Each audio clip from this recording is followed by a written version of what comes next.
नमस्कार मित्रों, स्वागत है आपका। पिछले वीडियो में हमने कंसवध के विषय में जाना था। आज का हमारा विषय योगेश्वर श्री कृष्ण ने शिक्षा और अध्ययन कहाँ से किया, कैसे किया, क्या उसका परिणाम हुआ और उसके बाद शिक्षा का उन्होंने किस तरह से उपयोग किया। तो आइए शुरू करते हैं। भागवत में लिखा है कि कंस को मारने के पश्चात कृष्ण और बलराम का वसुदेव के पुरोहित गर्गाचार्य द्वारा यज्ञोपवीत हुआ और वे नियम पूर्वक गायत्री द्वारा संध्या उपासना में प्रवृत्त हुए। विद्याध्ययन के लिए उन्हें उज्जैन निवासी काश्यप गोत्रीय सांदीपनि नामक आचार्य के आश्रम में भेजा गया।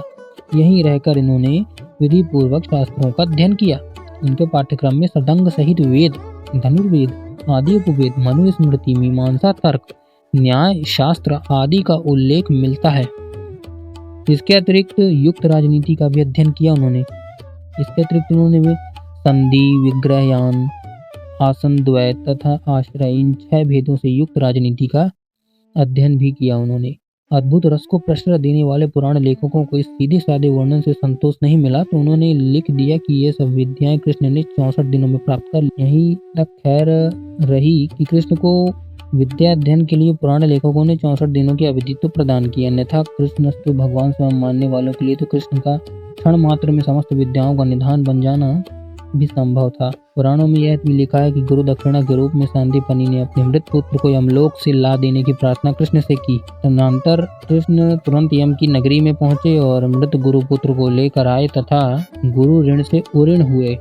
इस कथा में ऐतिहासिक तत्व कुछ भी नहीं है, केवल कृष्ण का ईश्वरीय गौरव स्थापित करने के लिए ही ऐसी कथाओं की रचना की गई। भागवत के अतिरिक्त महाभारत में भी कृष्ण की विद्वता तथा योग्यता के प्रमाण मिलते हैं, जिनसे ज्ञात होता है कि निखिल वेद वेदांगों के पारदर्शी विद्वान थे और उन्होंने विभिन्न विद्याओं का तलस्पर्शी अध्ययन किया था। पूरी परिश्रम और ध्यान के साथ योगस्थ होकर के उन्होंने सारी विद्या को प्राप्त किया। सभा पर्व में जहाँ भीष्म ने कृष्ण की अग्र पूजा का प्रस्ताव रखा है, वहाँ भी कृष्ण महाराज के अन्य गुरुओं की चर्चा करने के साथ साथ यह भी कहते हैं, वेद वेदांग विज्ञानम बलम चाप्यधिकम तथा नृणाम लोके ही को अन्यो अस्ति विशिष्ट के सवादृते 38-16। इसे आप पढ़िए।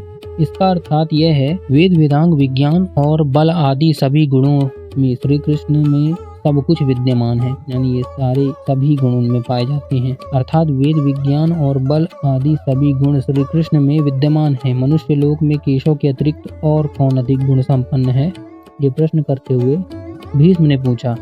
कृष्ण की वेदज्ञता की अन्य प्रमाण भी मिलते हैं। छांदोग्य उपनिषद के अनुसार उन्होंने घोर अंगिरस ऋषि से ब्रह्म विद्या सीखी थी। उनकी तपस्या के भी अनेक प्रमाण महाभारत में प्राप्त हो जाएंगे। तो ये था कृष्ण का अध्ययन काल, जहाँ उन्होंने रह करके अध्ययन किया अंगिरस के साथ, और फिर ब्रह्म विद्या के लिए घोर अंगिरस ऋषि से उन्होंने ब्रह्म विद्या प्राप्त की। महर्षि सांदीपनि के आश्रम में उन्होंने अपनी शिक्षा और वेदांग सहित सारे न्याय शास्त्र, दर्शन, धर्म, मनुस्मृति और राजनीति शास्त्र में 6 अंगों सहित राजनीति का जो है सुदृढ़ कौशल प्राप्त करते हुए शिक्षा और अध्ययन को प्राप्त किया। बलपूर्वक, विधि पूर्वक, योगस्थ होकर अच्छी तरह से भगवान श्री कृष्ण ने सारी चीजें सीखी, प्राप्त की गुरु के आश्रय में रहकर। तदनंतर फिर बाद में उपनिषद के अनुसार देखा जाए तो वो घोर अंगिरस के ऋषि जी के पास गए, वहाँ उन्होंने ब्रह्म विद्या भी सीखी। तपस्या के अनेक प्रमाण को महाभारत से प्राप्त हो जाएंगे।